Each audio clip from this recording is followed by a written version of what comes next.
मित्रों नमस्कार। मैं एस्ट्रोलॉजर धर्मवीर कुमार। आज मैं कुंडली का एक खास ग्रह चंद्रमा के बारे में बात करने वाला हूँ कि अगर चंद्रमा आपके कुंडली में खराब स्थिति में हो तो कौन कौन से प्रभाव आपके जीवन में डाल सकते हैं। सबसे पहला, आप जानते हैं कि कुंडली में सूर्य आत्मा के कारक ग्रह है, तो चंद्रमा जो है मन का कारक ग्रह है। अगर कुंडली में चंद्रमा की स्थिति अच्छी हो तो आदमी मन से बहुत प्रफुल्लित होता है, और अगर चंद्रमा की कुंडली में स्थिति अच्छी नहीं हो, किसी पाप ग्रह से दूषित हो, 6, 8, 12 में बैठा हो, नीच का बैठा हो, तो चंद्रमा का परिणाम बदल जाते हैं। चंद्रमा जो है मूल रूप से काल पुरुष कुंडली के अनुसार चौथे घर का स्वामी होते हैं। चंद्रमा की अपनी राशि खुद की कर्क राशि है, और चंद्रमा वृष राशि में उच्च के हो जाते हैं, जबकि वृश्चिक राशि में नीच के होते हैं। अगर चंद्रमा आपकी किसी कारणवश कुंडली में खराब अवस्था में बैठे हो तो सबसे पहला जो चीज़ होगा, आपके जीवन में मानसिक परेशानी आपको उत्पन्न होना शुरू हो जाएगा। छोटी छोटी बातों पे आदमी को मानसिक पीड़ा होने लगती है, और आदमी को तुरंत गुस्सा आने लगता है। गुस्सा के साथ साथ 2 मिनट में गुस्से आएंगे और 2 मिनट में आदमी शांत भी हो जाएगा। तो ये चंद्रमा का अशुभ परिणाम है। दूसरा अशुभ परिणाम ये है चंद्रमा का कि आपका मन हमेशा परेशान रहेगा, विचलित रहेगा। किसी भी कार्य में आपका मन नहीं लगेगा, क्योंकि चंद्रमा आपकी कुंडली में खराब है। तीसरी अवस्था में चंद्रमा माता का भी कारक ग्रह है, तो माता से संबंध जो है वो विच्छेद करा देंगे। अगर कुंडली में चंद्रमा खराब स्थिति में है तो माता से संबंध हमेशा विच्छेद होता है। माता के साथ जातक की अच्छी स्थिति नहीं होती है।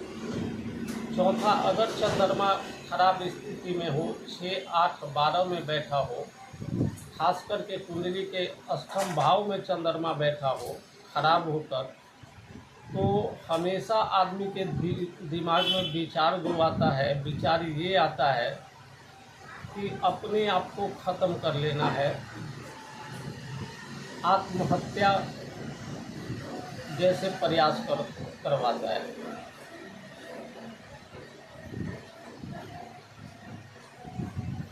कुंडली के साथ युति हो, जैसे शनि के साथ अगर चंद्र का युति हो गई, तो आप जानते हैं शनि चंद्रमा की युति होने पर कुंडली में एक विषयोग नामक उत्पन्न होता है, जिससे जीवन में काफ़ी नकारात्मक पैदा होती है।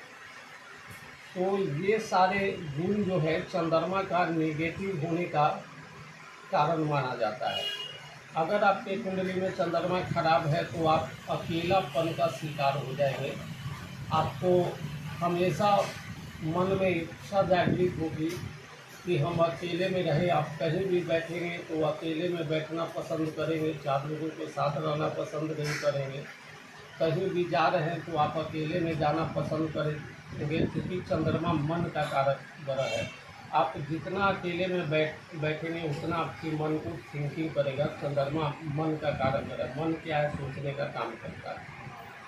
अगर ये सब स्थिति आपके जीवन में चल रही है तो उसको कुछ उपाय करके, छोटी छोटी सी रेमेडीज करके आप अपने चंद्रमा को अच्छे कर सकते हैं।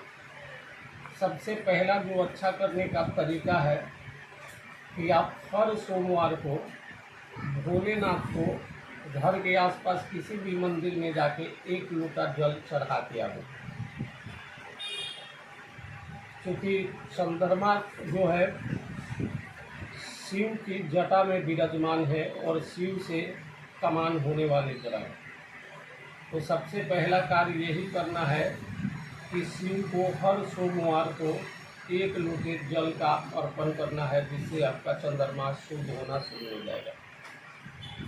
दूसरी स्थिति में अगर चंद्रमा आपकी कुंडली में खराब है तो जो पूर्णिमा की रात आती है, पूर्णिमा को रात को शाम के समय आप स्नान ध्यान करके जब चंद्र पूरी तरीके से गोलाकार लिए हुए आकाश में दिखे तो उसके सामने बैठ के आप पहले चंद्र को अर्घ्य दें दूध और गंगा जल से।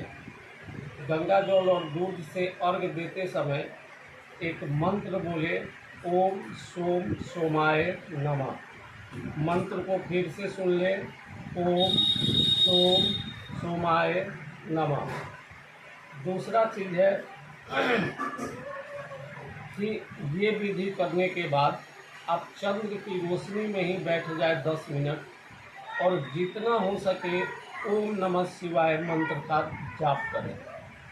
इससे आपकी चंद्रमा की अशुभता कटेगी और चंद्रमा आपको शुभ फल प्रदान करेंगे। तीसरी अवस्था में ये काम करें कि आप हर रोज़ नहाने के दूध में, नहाने के पानी में थोड़ा सा दूध मिलाकर